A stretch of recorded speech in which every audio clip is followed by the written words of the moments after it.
Is up, hang tight for intro. What do you think about it? I agree that we have to do that. I'm just trying to figure out how to frame that. Word Podcast, a powerful, thought-provoking discussion where we talk about family, relationships, ministry, community, and career. Let's see what exciting guests we have on our show today. Hi, this is Andre Ebron, the founder and the host of the Drawing Board Podcast, the author of The Drawing Board, the book, and I hope you are ready for it. June 22nd, this coming Saturday, the Drawing Board Experience, and the crowd goes wild. Tonight, we have a very, very special guest, Mr. DeMarcio Williams. Welcome, my brother. Thank you for having me. I'm excited to be here, man. I love what you're doing. Oh, man, listen, likewise. I appreciate you being here. Yeah. And, man, the conversation that we have tonight, I think so many people can relate to. So how do we restore the past and build the future? I want them to just chew on that for a second. How do we restore the past and build the future? So before we jump into that, I always got to give it up for my A1 since day one. Kate is in the house. Oh, thank you. Oh, you're welcome. You're welcome. And I always put a challenge out every single podcast that if you have an idea, if you have a thought, if you have something you believe that will be valuable for the world to hear, I challenge you to start a podcast. You can contact Podcast Detroit. They have Detroit locations, Royal Oak locations, and they are Googleable. That's my word. They are Googleable. Make sure you Google them, and I'll tell you how I started. I sent a message through Facebook, told them the date that I wanted to start. They set it up, and I was able to begin. I do know on Saturdays, Kate, people can come in and do like a test run, right? It's not every Saturday. We actually do something where it's free podcasting day, where people who are interested in potentially starting their own podcast are welcome to come in. We'll sit you in the studio. We'll give you a rundown, maybe some little advice, and you get to just do a little dry test run and see if you like it. Okay, so free podcast day. Hey, you owe yourself the opportunity. So I challenge you to start a podcast. I'm going to give you 2 months to do it, and then I'm going to come back and see if you have done it. All right. So, Brother DK, listen. Yes. So if I could read this bio, man, listen, when I read this, I was impressed. I was like, oh, man, this guy has it going on. So DK Williams is a project manager at Bedrock Detroit, a full-service real estate firm specializing in acquiring, leasing, financing, developing, and managing commercial and residential space. Williams leads cross-functional projects in what some call the Renaissance of Detroit. Over the past decade, Williams' unwavering dedication to youth empowerment and community engagement has earned him the reputation as an advocate of positive change. From serving in his local school and church to an international platform, Williams has always sought to lead and give back to his community through progressive change. This inspiration has led Williams to the research and development phase of founding a nonprofit organization, Detroit Father. Shout out to Detroit Father, if I could, just for a second. On his Instagram, follow at Detroit Father. A lot of excellent things there as it relates to building and supporting those who have a hole in their heart the size of their father. Yeah. All right, for fatherless men in Detroit, his mission is simple: build the future and restore the past. He holds active membership at Detroit FinTech, Building Owners and Managers Association, Toastmasters International, DYP, Detroit Young Professionals, DPN, Detroit Parent Network, and National Black MBA Association. My brother, where do you have time for anything in your schedule, man? That's a lot, but a lot of great things. Thank you. Furthermore, Williams received his bachelor's degree in business administration from Liberty University and currently enrolled in graduate school studying public administration. Williams currently resides on the east side of Detroit, Michigan, with his lovely wife, Lenice, and their beautiful daughter, Genesis. He has been fortunate to learn from ordinary leaders who paved the way and hopes to pay it forward. Yes. Mr. DeMarcio D.K. Williams. Well, let's thank welcome you. him to the show. Go ahead, let's get a couple bells on that. All right, so Brother DK, Yes, sir. building the future Yeah. and restoring the past. Like, that is a loaded statement. Yeah. Help me unpack that. What does that mean to you? Like, when did you get the thought about that? And, like, what does that organically mean to you? Yeah, I think that's exactly where it starts with my personal journey, my personal story of not having a father, having that hole in my heart the size of my father, growing up to a single young mother. At 14, she had me. And so looking at the past, I think life is just a big circle. They say what goes around comes around. And so for me, it was really, really important to not only build the future for my family, but to also be able to restore the past from my mother and my father, and even generations prior to that, and figure out how this cyclical movement, this circle that represents life, how can I build this bridge going forward and also build a bridge for my family going backwards. So for me, it's all about creating experiences where I can engage my 2-year-old daughter and have fun with her, raise her, create a foundation for her, but also to reach back and say, you know what, my dad wasn't in my life. How can I support him? How can I be there for him, for my siblings? How can I create this again, circle and experience where we all can move forward and live a life that, we almost have to create this God-given life that we've been given. So that was for me where the idea started.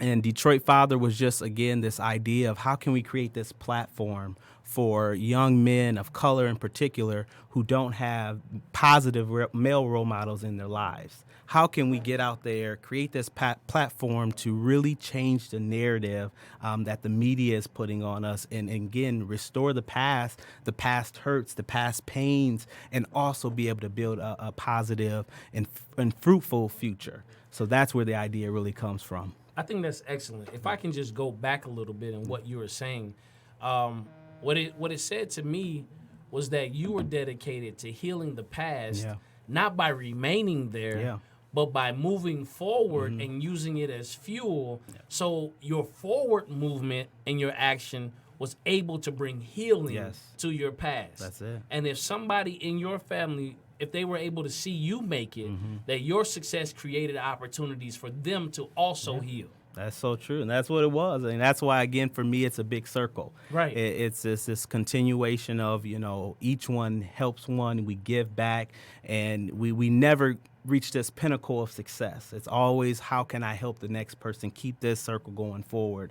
And again, the reality is that 1 in 9 African-American men are not going to have a positive male role model in the home. I mean, that's just the reality in America. So, again, how can we be those men, close that gap, and really give back to that next generation? So, yeah, it's powerful.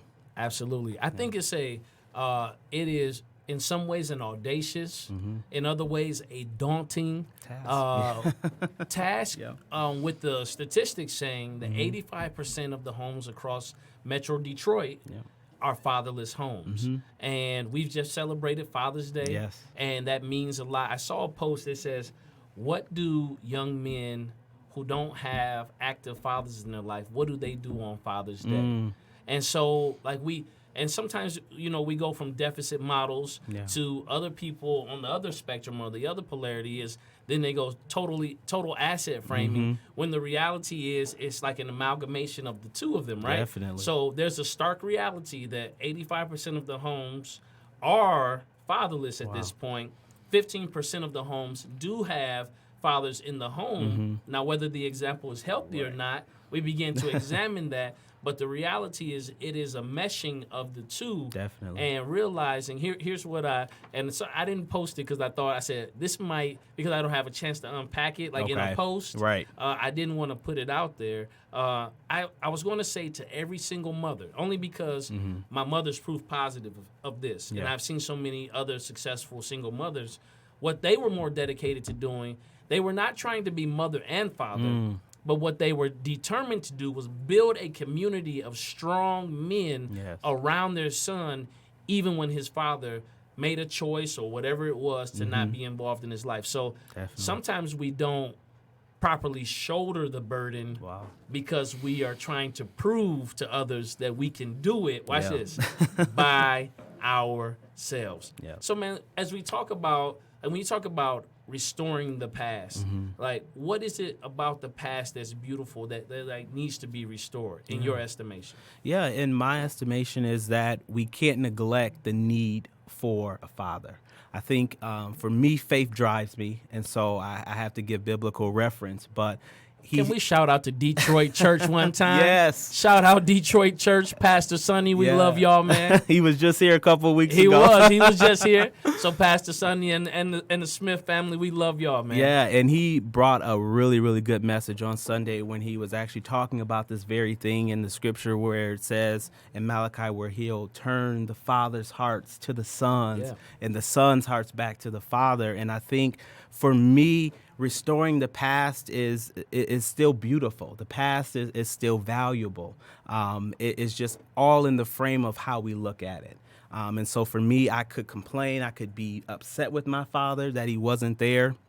But then I oftentimes look at life and think, where would I be? How would life have been if he had have been there? If he had have been. You know, right. And again, in all the negativity that surrounded him with drugs, being in and out of prison, just that life and that example and role model that could have been afforded to me. I think of being, at a young age, one who loved going to church, loved being around faith believers in the community, people who had strong faith. And so I think about, again, how the past could have been. And so I don't neglect the past. I accept it and I appreciate it, but there's still an element of it that was broken. It was fragmented, and I figure out how can I restore part of that. And again, understanding my father, where he was in his life, and how as a man I can even reach over and put my hand across his shoulder and say, hey, I'm here for you. How can I support you?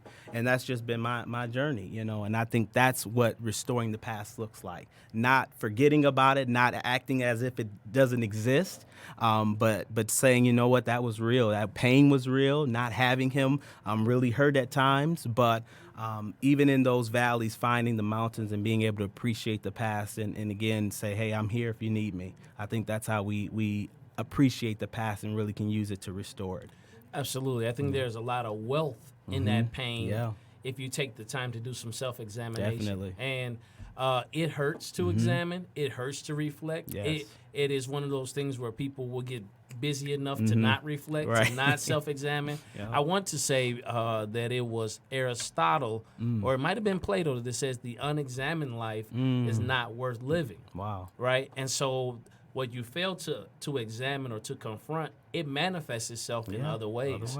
And so now what we have is building the future. Yes. And this is just my belief, and I feel free to like jump in. Okay. So I believe that people have to be convinced that they're broken.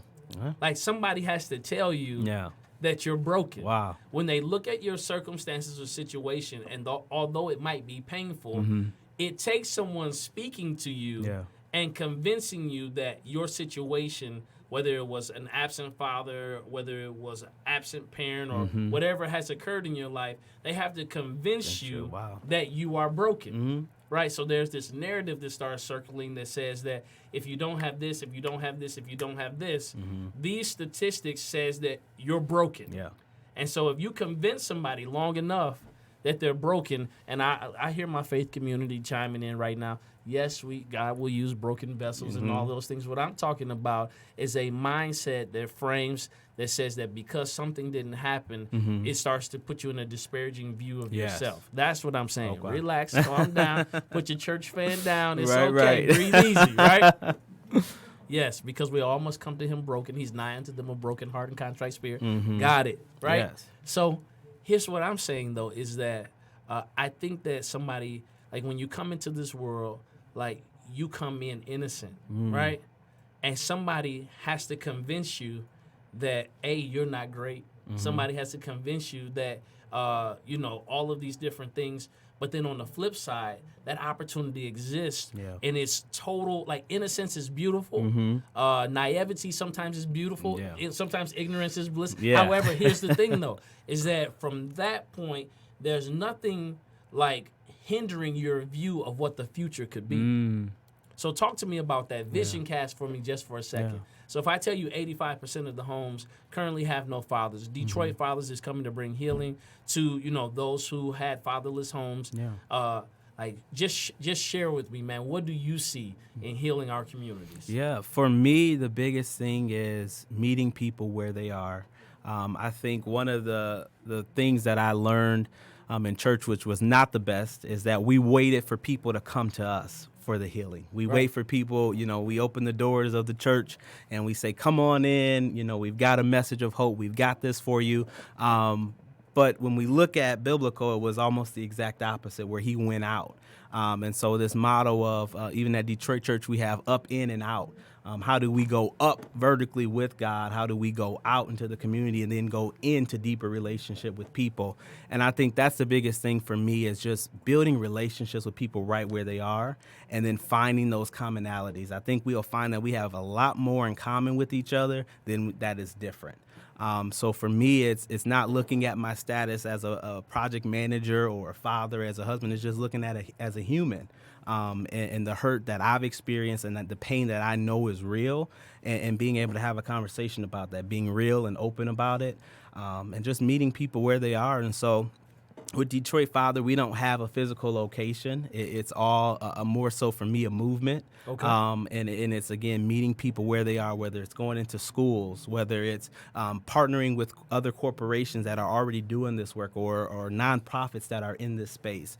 It's really figuring out how can we again, meet people where they are. Don't reinvent the wheel. If there's community partners that have a strong base and they're working with people where they are, let's partner with them. Let's figure out ways we can really just draw upon each other's strengths. And it's all about telling the story. Where can we share our narrative? And that's how we build the future. I think it's together. We've got to do it through unity. And I think what you see a lot of in the city is a lot of different stakeholders coming together, and that's beautiful. Awesome. You see a lot of corporations saying, hey, what can we do to help the education system? What can we do to help boost the economy? And when we start doing that and we be intentional about it, not looking at it from what can I gain, but what can I give, I think that's where the conversation shifts. And so that's how we build the future, together and in community. Right. So one of the things that I have been, just my personal view, when people tell me that they are committed to community work, I have been challenging them with this one question. So what local school have you been investing time in, time and or resources? Only because of this. When you talk about what the future looks like, it looks like our youth, their current condition. I did a tri-county tour from Wayne, Oakland, and Macomb. We were talking about education. Wayne County came with a very emotive response. They were like, oh, our babies are growing up and they're, walking to schools in unsafe conditions and all of these things. And this is a reality, right? Definitely. But when you're sitting with decision makers, like, that emotive response does not produce results, right? And so then we went out to Macomb County, and Macomb County was more interested in systemic change. Wow. What can we do to build systems so that we can ensure their sustainability and longevity as it relates to allocating resources, right? When I went to Oakland County, they were talking about the development of human capital to fill the positions for the companies that they would build in the future. Yes. Totally different. Totally different, right? So when you're talking about 3 counties, all rearing children with 3 different frames of mind and how they would exercise their future. So I always, whether you are a civic leader, community leader, no matter where you are, or a professional in your own right, like, you have to look at, like, consumer specs, right? So where are children investing most of their time? And they are investing most of their time at school.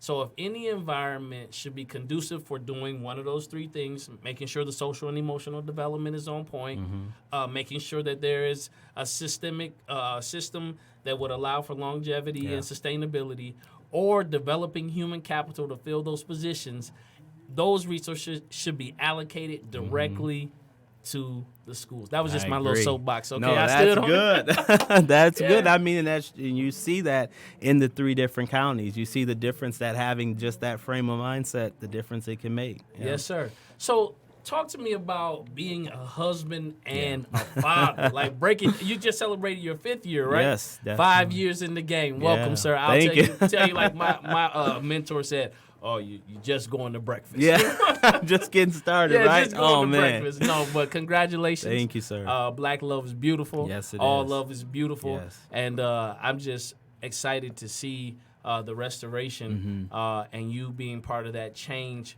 or an advocate for positive change with leading your family the way you do. So talk to me about it, man. What is it like being a husband? Yeah, man, it is the most awesome responsibility in the world. All right. I would say from the time I grew up, again, not really having male role models who were fathers, who were husbands, and seeing that in action. It is awesome. I'm like, it's the greatest responsibility that I've ever been given. But we know with, great, awesome titles comes great responsibility and accountability. Yes, sir. And so the way that I lead my family, I know that ultimately my Father in heaven is holding me accountable for that. And other men around me are holding me accountable to the way I lead my wife. And so it is definitely the greatest responsibility. I mean, my wife, being able to even restore parts of her past and walk alongside her in some healing that she has to go through. And then being able to create a foundation for our daughter together, knowing that we are 2 broken humans coming together, for forever, for eternity, Forever, ever? Yep. Forever, ever? Right. And that we're building this future for our daughter and what that looks like. And it's awesome, man. There's really no words to describe it.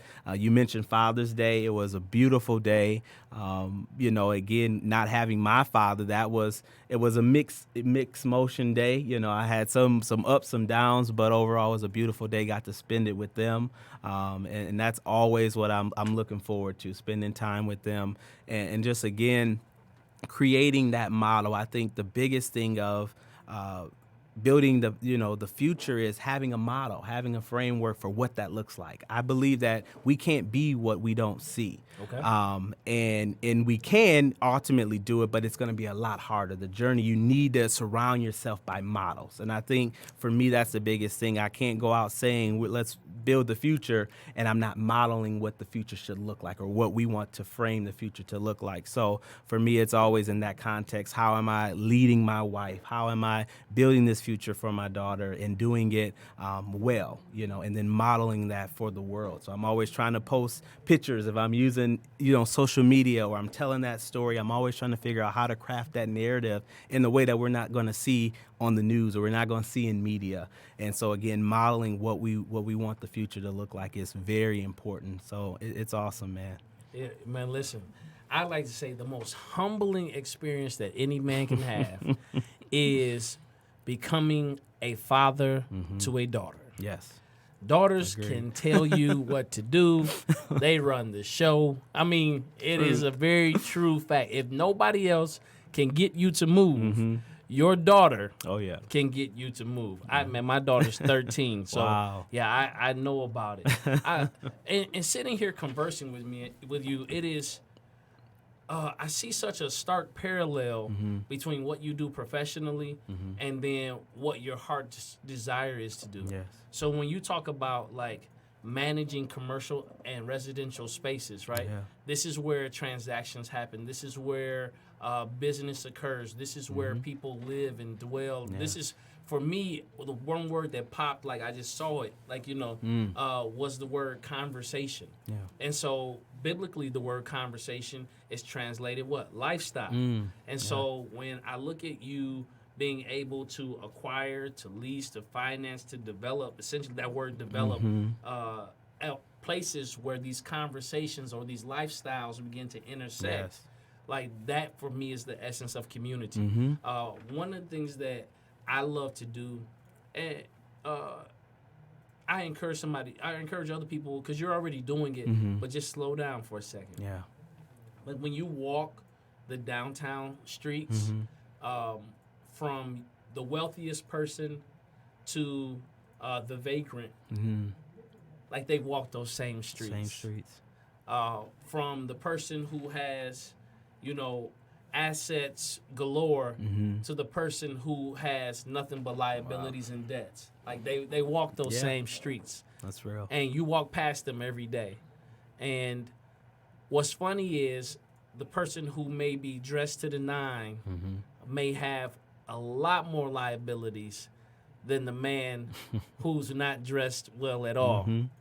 And so in the pursuit of happiness or what we deem to be success, like what I love in watching you, what needs to happen for me when I talk about transforming homes or community is increasing that level of engagement. Yes. When I watch people walk right past each other because of, and I'm guilty, so I'm not saying just you, I walk right past somebody because of where they have to go and refuse to engage in the person who's standing right there. Yeah. Like acknowledging your humanity makes me a better human. And I think that if we weren't ascribing to some fictitious standard, you know what I mean? Yeah. As it relates to what a father should be, and telling men that who you currently are is a great starting point and enough to build a relationship with your child. Yeah. What do you think about that? Man, I agree. And I think the stark reality hits me every day when I leave downtown Detroit from my office and go home to the east side of Detroit. Yes, sir. Every day I'm doing that commute and I'm seeing the stark difference between what's happening downtown and what could happen, what could be on the east side. So when you see that every day, you have to be compelled to do something. And so for me, it's again building that human capital of just meeting people where they are, getting out on the east side, going to different neighborhood events and community events and figuring out ways that we can engage those people right where they are. And that's a big conversation that I know I have started to have with different individuals within our organization. How can we do this and do it in an effective way? Because the reality is a lot of people that work at a lot of our organizations downtown, they work, they eat, they shop, and then they go home. They go home. They go out to the suburbs. And so we cannot really be intentional and create intentional engagement if we don't really understand and see where people are and meet them where they are. For example, we did a volunteer event on 7 Mile, and it was interesting. A couple weeks ago, we're out on 7 Mile and we're cleaning up. Beautiful event.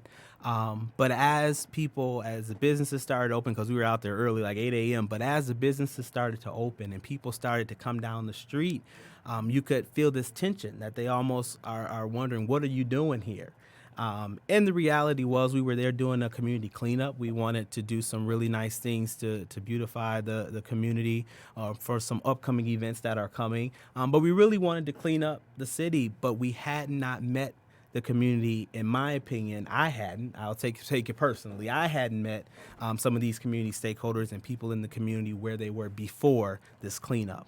And so a good deed really went, in some frame of references, went unnoticed, and it was really unwanted because we hadn't met people where they are and gotten to know the community that we were trying to help. And I think that that's the reality, that we do a lot of good things and the intention can be right, the motive, all of that could be good, but if we don't take time to really meet people where they are and just get to know them and say, hey, how can I partner? How can I walk alongside you? What do you need? Asking those questions versus assuming what they need. I think that's where you really see that stark difference between what we have going on now and what we could have happen here in the city. Yeah, I agree. One of the things, and trust me, a lot of organizations do that exact thing, and the intent and the motive is great. Yeah. We did this thing, and it came from, I was running a restorative circle between two adults within an organization I used to work for. And the young lady said to the other employee, she says, I start off with the greatest intent. But what I've realized is that if you end up hurt in the process, then my intent becomes less important than my impact. And so you begin to gauge intent and impact, right? and having that honest conversation. Like, yes, I started off with a really great intent. Yes. But then when I measured the impact, I must do so not just from my lens, but from all stakeholders. Yes. So that organization, what we started doing, or what they had set up is, we were a school. Okay. And if you're going to work at this school inside of this community, we did a community walk. And so we had, watch this, and it was led by one of the major stakeholders who had a lot of respect in the hood.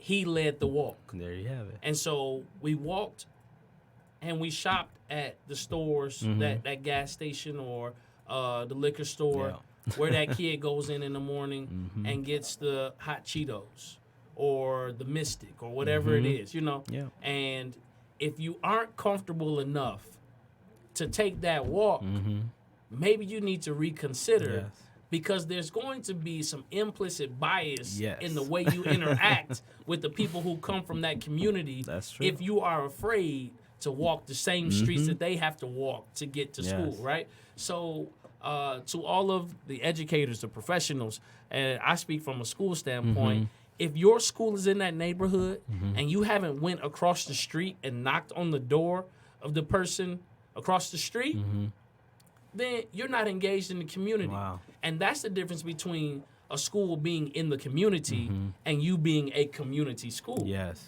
Right? Wow. So that's that. So me, like that. you know, and I know, listen, don't be scared. Don't be scared. Be wise. Right. Yeah. Now use wisdom. Don't be, listen, when the dusk begins to settle, or if the sun has not come up yet, that is not the time you go knocking on somebody's door. Right. I'll give you a safe time. Around 10 o'clock, 10 a.m. Between 10 a.m. and 1 p.m., those are your ideal times. Yeah. Anytime after that, all right, Don't do it. Don't do it. So That's real. man, when you're talking about like Bedrock and the work that they're doing, and you know, Bedrock and QL and the way that I kind of see you as a bridge. One of the reasons I brought up engagement is because we met at Prayer and Conversation, right? Prayer and Conversation. Shout out to Dave and Enjoy Detroit. Yes. All right, and I know that Dave was instrumental in helping you get the Detroit Father brand, you know, out there. So if I want some Detroit Father gear, where do I go? Tell me where I need to go. We got to get some more, actually. So, Dave, I'm going to be reaching out to him to get some more gear. We actually sold out of all of it that we had. We did a test run just to figure out what we wanted to do. And, yeah, Enjoy Detroit, shout out to them, and they're doing some incredible work. And Dave is very instrumental in the community. And what I love about him, it's funny because we were living at that time downtown Detroit. Okay. And we lived one block, literally the new development there, Orleans Landing. We were living there, which is right next to Dave's shop. Yeah.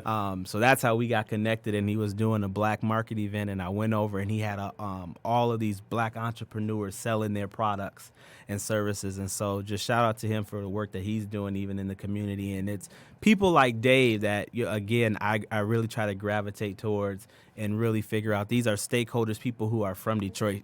Disclaimer, I am not from Detroit. That's okay. Let them know where you're from, D. Let them know where you're from, DK. So I'm from a little town called Ypsilanti, so it's right outside of Ann Arbor. So I often tell people, hey, I'm just like Ann Arbor, Ypsi, baby, born and raised. But, you know, I would say I was called to the city. And my wife, for me, why the schools are so important, she was working doing City Year on the east side of Detroit. Yes, so she had gotten a first-hand view on the east side of Detroit right off of Chalmers. I can't think of the school's name right off the top of my head, but she had been working in the school and saw firsthand just the disparity of being in that school, the lack of resources. And she was working, I think, some days 10 hours. Trying to really be there to guide the students along and be a mentor and just be there with them. And she had a heart for it. And she said, I've got to do more. I've got to do something. And so she's like, I want to go to school, become a social worker. And at that time, I had already been working at QL, but we were commuting. So we both are commuting, and we're like, you know, we love Detroit. We went to visit Detroit Church. Shout out to them again. They were in Durfee at that time. And we went a couple of Sundays, and we're like, you know, this just feels like the right place to be, to grow with the family, and really we want to move to the city. And so we made it happen. And so it's been an interesting journey even coming to the city. How we got here was definitely, I would say, ordained outside of our control, because we had our stuff packed, ready to move to Charlotte, North Carolina. Oh, wow. And I had already had a job with QL lined up down there. We were looking for apartments. We had everything set up, and maybe a month before we were about to go, something happened, and we were like, no, Detroit is where we need to be. So we ended up here, and, it's been, again, all intentional and all on purpose on how can we together, even as a family, create impact in our neighborhood, with our neighbors, and just be intentional. And I think that makes a difference, and it starts for me. Charity starts at home. It all starts at home. How I built my family. I can't be a father to the hood and in the hood without being a father at home. So it all starts at home for me. And so it's been a great journey, and I think, we've got a long road ahead. But I'm willing to again be that champion for how can we impact change together, do it collaborative, because no one person is going to be able to do it. No one entity, no one organization or anything. It's going to take all of us coming together and really creating change in this city. So before we came on air, there was a question that I asked. There were two questions that I asked, but I'll loft question number one. Question one was, how do we, or where does the person that's bringing this major systemic change to our communities, and the person that's doing the grassroots work in the community, where do they intersect? And how do we, because the grassroots guys, they look at the systemic guy that's up there, building systems or changing systems, as if they have no real direct frame of reference for the change that they're making. I know you've heard it before. Oh, they're up there making changes. They have no idea. They're not in the community. They don't know what's happening. And then on the flip side, the grassroots guy may not have the language, the wherewithal, the know-how to know how systems work and change. And we talked about how, changing systems a lot of times is like turning a cruise ship, right? Big cruise ship. A big cruise ship, right? So it is progressive. Yes. And the person who's at the top gets a lot of flack because the change is not happening fast enough, right? And then the person at the bottom catches the flack generally because they represent a community and they feel like they have to be the voice, right? And so I've seen so many people. I was in a meeting downtown. This young lady, everybody was representing their program. And then I'll date myself. This was probably about 6-7 years ago. Oh, wow. Okay. Yeah. And all of the decision makers to make her program go were in the building. At the table. She wanted some computers for her nonprofit, and they told her, that's possible, but this is what you're going to have to do. She got more impassioned about her saying the kids had this immense need for computers, which was a fact. Yes. But she was not receptive enough to hear that they weren't saying that it wasn't going to happen, but they were telling her, this is how you must structure it in order for us to be able to assist. And she got flat out belligerent to the point where they ended their conversation with her because she felt like the more passionate she got in her expression, the more persuasive she was being.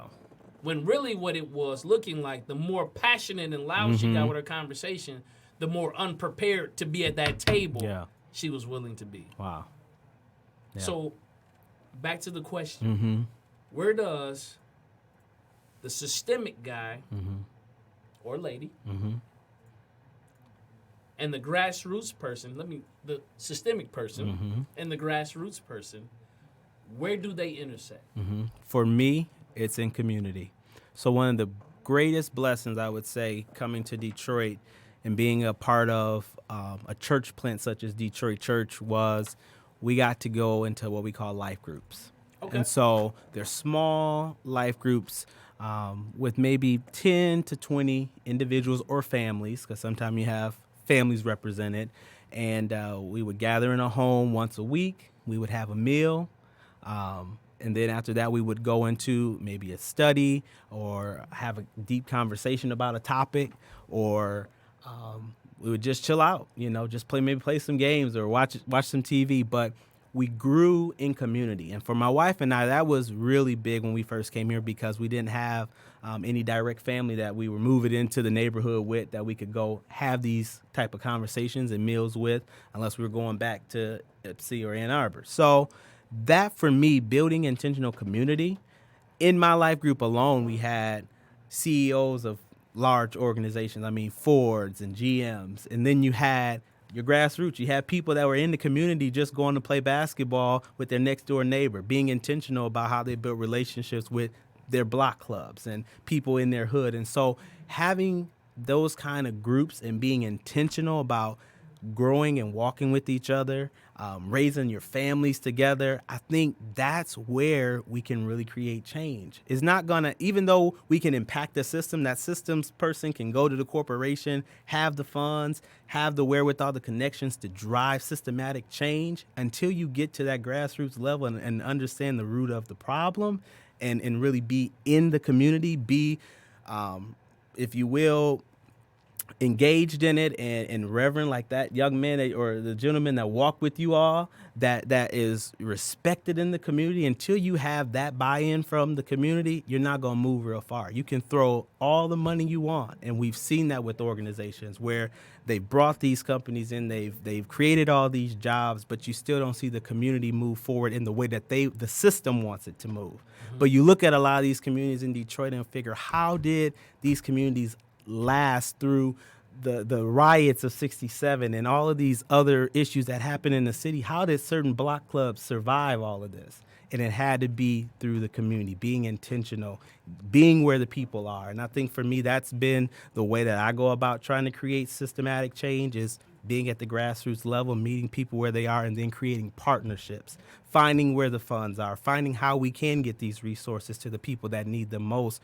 But the guy that just wants to change the system, you won't go very far if you don't intersect and be intentional in community with the person at the grassroots. Yep. One word you continuously are using is that word intentional, intentionality, building intentional partnerships, building intentional relationships, being intentional in the way that you engage. Yes. So I was just listening to Robert Smith, and he was talking about taking some time to be thoughtful about what it is that you're doing. So I believe there are three types of people in the world. The extremely competent, the extremely passionate. But when you get that perfect blend of competency and passionate or advocacy, I think we get a DK, right? All right. I think we get someone who can negotiate in these rooms and not lose the authenticity of what's needed at the grassroots level. Being able to go to the grassroots level and bringing some awareness to how system works. Exactly. And I believe that you are the amalgamation of those two strengths of competency and passion. And I've got a chance to observe you at different times. We were just at another men's forum, right? Yeah. And I got a chance to watch how you engaged and how you were very intentional, even in approaching the keynote speaker, that you had a frame for which you wanted to engage, and you understood that he had a certain strength of whatever he was bringing to the table. You acknowledged it. I watched all this unpack. You acknowledged the value of what he was bringing. You lofted an opportunity, and then you engaged as it relates to, like, where could this potentially go? And I think that because you have that skill of networking, you know how I was listening to a TED Talk, and it was talking about how all of the skills they say, the interpersonal skills and all of these things, you have to, look into their eyes like you're really listening. And she was saying, well, how about actually really listening, right? Exactly. Right. Yeah. So, yes, the strong handshake, the eye contact, all of those things. But what I loved about it is the hood would say it this way: real, recognize real, and I have found that in those rooms that we maybe are able to enter into, what they're looking for is authenticity. Yes. And I just want to say, man, you're doing great work. Oh, thank you. I just want to encourage that work. I do want to share this, man. I always challenge my guests. I always do. And it's generally around some body of work, written work, whether it's a book or an article.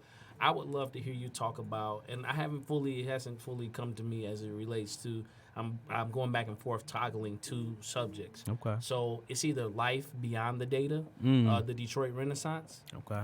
That's one, right? Or fatherhood beyond the data. And so when you look at the data, like that's huge, right? Yeah. And people are building entire programs around that data, and they are shooting a miss, right? Yes. Because there's so much anecdotal data that, or it's still data, but you know what I mean? Yeah, it's more to it. It's more to it. And so how do we speak to those things? How are we able to talk about what's happening there? Like Chris Emden out of New York, he says that that rainbows do go over the projects, right?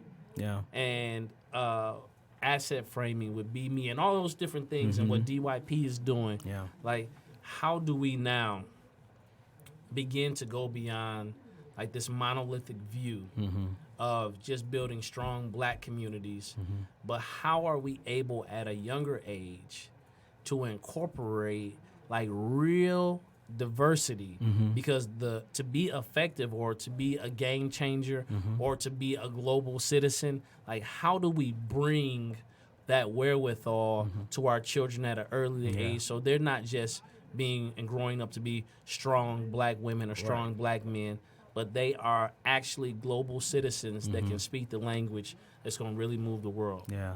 For me, again, I mean, I know this has all been about Detroit Church and when we came to Detroit, but it's about being in that intentional community. I mean, when you look at intentional communities, and I really would challenge people to really look more into these because they're not new. These intentional communities and homes and centers are around the world. They do this, but we have exposed our daughter to so many different cultures. I mean, when you look at Detroit, you think, that it is 84% or so African American, but there are other percentages, and it's like, where can we tap into these other cultural experiences? And even for our children, being able to expose them to that. In our life group, it was predominantly actually Caucasian.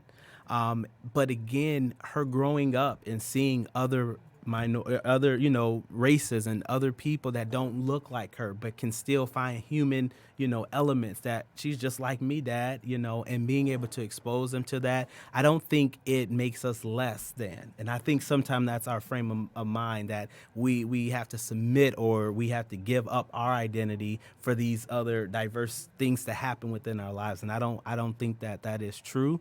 And for me, again, being able to sit at a table where I am sometimes the only black person in the room, it's still, how can I gain this one thing from this other person, hear their perspective, see where they're coming from? Because at the end of the day, we all have different lives that we live, but I think we all have value and we bring something to the table. And I'm always interested in hearing that. And so I teach my daughter that same thing, that you have to be willing to listen. Don't be so quick to just judge and think because this person is one way that you automatically can assume what their life has been like. So I think that's what we got to do. We do have to keep it diverse, and it's easier said than done, definitely. Absolutely. But for me, again, the biggest thing is always trying to find those cultural outlets to expose my daughter and even my wife, to other cultures, because the reality is we didn't get that in school. My wife and I even talk about it. We didn't see, places where we could go into the home of a white person and they invite us in and we have dinner. We raise our kids together. We go to the baseball game together. We do all these things together. And it has just taken us to another level in deeper relationship and community to see that there are people out there that really want to create impact in the community, and we can do it together. So just to recap for the listeners, we talk about intentionality, intentional communities. Yes. And there's a risk in that, right? You have to abandon what you, this false notion of what it is that you believe, or even some past experiences. You literally have to restore the past in order to build the future. And I guess you would have to ask or you have to ask yourself is like, what are you more committed to? Are you committed to the pain of the past, or are you more committed to the potential of your future? I need to write that down somewhere, right? Yeah, right. No, And that's real. That's the reality. Like, we would have deep conversations, even racial conversations, as issues would arise. You see something on the media and we would talk about it. I think sometimes we don't even talk about some of this stuff, and we wonder why. Well, they just did that to do it. And it's like, well, no, let's have real serious dialogue about it. Let's address it. Let's not ignore the elephant in the room. And I think we don't talk about it enough. Even within the Black community, we could talk about mental health. We don't talk about it enough. Taraji P. Henson just made a good point about it not being in schools. So I think it's so many different things within the African-American experience where we just don't talk about it. But it's there, and it's like present, and we need to be aware that, no, that exists, that true notion of, I don't want to go into this person's home because who knows what they're going to do. It's like, that's real. Let's talk about it. Let's address it. And let me tell you, some of the life group sessions got hot, but it got real, right. And it helped us to grow. We acknowledged that pain. My wife, again, she was fearful. She went to an all-white high school and was called out of her name, racially was just abused at this high school. So she was very vulnerable going into this, and it was like, whoa, where you taking me? But she trusted me enough as her husband. You won't put me in an environment where I'm unshielded, where I'm, going to be, hurt or damaged. So again, I think it's just all being intentional and saying, hey, we got to talk about some real stuff. And then when you do that, the healing that can come out of that, man, like, it's powerful. Yeah, I was a part of a conversation at my university my first year. So it was 2000 when I came on campus. And there was almost a all-out, like, race war, Yeah. And, just transparently, I was down for the cause only because there was 25, and we made up, the African-American population for the city. Wow. And I said, no, we're not going to do this. Instead, we're going to have a forum. Now, in you expressing yourself, you must be respectful of all people. Yes. Now, we're not going to have any, but what came of that, man, was so powerful. Yeah. The conversation where some people showed up on campus was like, I'd never seen a Black person, like, in person. That's real. And then on the flip side, some of the brothers were saying, well, I had never gone to school, with a white person. And then we started out with positive intent, right? So assuming the best. Yes. And then being able to have that uncomfortable conversation because it confronts like what you're holding dear to, right? It's like, give me the ball, right? And it's kind of like both hands on the ball. Are we going to call a jump ball? Right. Or are we going to tug of war? Like, what's going to happen, right? And so when you have somebody there that can help to moderate, and that jump ball is called, it engages the neutral party, so both parties have the opportunity to say, you know what, this time I'll let you have that, right? Yeah. And then the next possession, no, that belongs to me, right? Yeah. And what I love about those conversations, because they're generally like segmented, right? But a lot of people want to heal their whole history, their entire history in that one conversation. Right. And you can't do it, right? And so that's what happens. Is like, I'm going to heal my entire self and everything about me in this one conversation. And if you don't hear what I have to say right now, then that doesn't say, watch this, it doesn't say that I'm hurting. It just says you're not listening, right? Yeah, so, it's real, man. And I'm not laughing because I'm not making fun of anyone, but like, I think we all in some way, and I'm overgeneralizing, but I think in some way we all have like had that notion where when you finally get a chance in a healthy way to air out what has been hurting you, it's like you want to let that faucet continue to run. And then when somebody says, hey, listen, we need to dial that back, then like, no, you've been holding that pain for so long. You're suppressing it. You're trying to suppress me now. You're trying to shut me down. No, I won't be quiet. So, right. And I think that like when we can just embrace our humanity and realize that no socioeconomic level, like pain is an equal opportunity. It's an equal opportunist. When it comes to parenting issues, that's an equal opportunist. Yes, sir. While there is,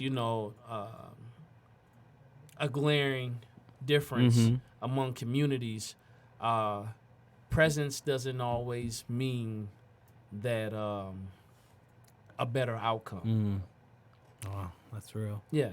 And so like we have to open that up. And I guess the only reason I can speak to this, and you may challenge me, feel free, comment, let's dialogue. You know, this is how we grow. I was a social worker for a host of years. In the work I do in community, I see all of this. Yeah. So we've been able to coach kids through college who now have families of their own, and they're doing great. And I've also visited kids who were in schools and end up going to jail. Wow. One doesn't have more potential than the other. It boils down to were they able to restore their past in order to build their future. Yes, sir. That's it. So, man, listen. Saturday, I know you're going to be there. Yes, sir. Right? Saturday at the Drawing Board Experience. Yes, sir. And the Drawing Board Experience is a powerful, thought-provoking conference that challenges us to do what we were talking about, to examine our lives and to reimagine the possibilities. Wow. I'll ask the question, has life robbed you of the ability to imagine yourself beyond the pain that's trying to hold you captive? Has your success, watch this because it's not always pain, has your success robbed you of your ability to imagine yourself beyond your current opportunity? Yes. Because sometimes success can hold you captive. That person is working 80, 90-hour weeks, and you feel like you just are in captivity and you can't break free. Yeah. Like, has it robbed you of your imagination? The conference will be a safe place for you to take some time to examine your life and to reimagine the possibilities. Awesome. I'm looking forward to it, man. I can't wait. I'm going to be there. I got my ticket. Oh, it's going down in a major way. Listen, on Eventbrite, you can get your ticket today. And I'll put it out there for those of you who are watching right now. If you drop your youth organization in the comments, I'll contact you directly, and I'm willing to sponsor some tickets for your organization. Wow. But, hey, that means you would have had to been watching the podcast. Yeah. All right? So, DK, if somebody wants to get in touch with you about Detroit Father or your work at Bedrock, QL, tell me, where can they find you? Yeah, definitely IG. That's one of my favorite platforms. At Detroit Father, hit me up. I'm always willing to connect with people. Always. I mean, I think a lot of the connects I've made have been through Instagram, also on LinkedIn. And then my email is dkwilliams@bedrockdetroit.com. Always happy to connect there as well to figure out how we together can move Detroit forward. Absolutely. So, again, I end with this. Your future is not behind you. It is not before you. It is within you. I'm Andre Ebron, the host and the founder of the Drawing Board Podcast with DK Williams that'll definitely let you know you must restore your past and build your future. God bless you. All right, mics are off. Just 1 second for video. Man, that was awesome. Oh, man. Thank you. Slightly off center. Appreciate you, man. My Did you- foot Man, caught that's the awesome. wire. Super sorry. Oh, what happened? My foot caught the wire for the camera, so it's slightly off center for the first part of it, but I fixed it once I saw it. Oh, okay. So I'm